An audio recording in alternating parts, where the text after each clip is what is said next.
ನಮ್ಮ ಅವರೊಂದು ಮಾತು ಹೇಳಿದ್ರು, ತಿರುಪತಿಗೆ ನಾವು ಹೋಗಬೇಕು ಅಂತ ಹೇಳ್ಬಿಟ್ಟು ಹೇಳಿ. ಆ ತಿರುಪತಿ ವೆಂಕಟೇಶ್ವರ ಬಂದ್ಬಿಟ್ಟು ಕಲಿಯುಗದ ದೈವ ಅಂತ ಹೇಳ್ತಾರೆ. ಆ ಕಲಿಯುಗದ ದೈವಕ್ಕೆ ಪಾದಾರವಿಂದಗಳಿಗೆ ನಮಸ್ಕರಿಸ್ತಾ ನಮ್ಮ ರೆಡ್ಡಿ ಜನಸಂಘದ ವತಿಯಿಂದ ಈ ಕಡೆಯಿಂದ ನಮ್ಮ ದಾನ ಕೊಟ್ಟಂಥ ಜಮೀನನ್ನು ಇದುವರೆಗೂ ಬರಡು ಭೂಮಿ ಆಗಿರ್ಬೋದು, ಇನ್ಮೇಲೆ ಒಂಥರ ಕಳಶದ ಥರ ಉದ್ಧಾರ ಮಾಡೋದಕ್ಕೆ ನಮ್ಮ ವೆಂಕಟೇಶ್ವರನ ಪಾದಾರವಿಂದಗಳಿಗೆ ಎಲ್ಲರಿಗೂ ನಮಸ್ಕರಿಸ್ತಾ, ರೆಡ್ಡಿ ಜನಸಂಘದವರು ಜಮೀನನ್ನು ಕೊಟ್ಟಿರ್ತಾರೆ ಅಷ್ಟೇ.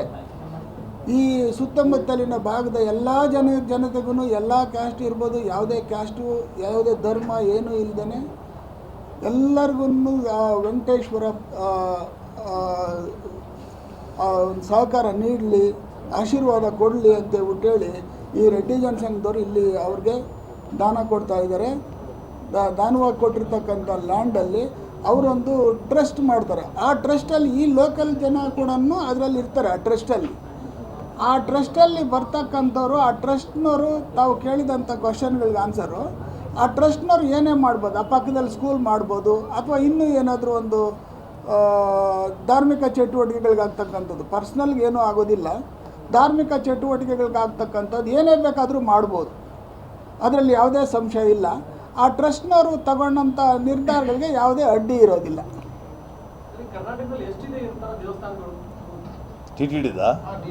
ಟಿಟಿಡಿದು ಬಯಲಿ ಕವಲಲ್ಲಿ ಮಾತ್ರ ಒಂದೇ ಇರೋದು, ಅದು ನಮ್ದಲ್ಲ, ಅದು ಅಲ್ಲಿನ ಗೌರ್ಮೆಂಟ್. ಅಲ್ಲಿ ಏನದು ಕೋಲಾರ ಜಿಲ್ಲೆಗೆ ಸರ್, ನಮ್ಮ ಸರ್ಕಾರದ್ದು, ಅಂದರೆ ಕರ್ನಾಟಕ ಸರ್ಕಾರದ್ದು.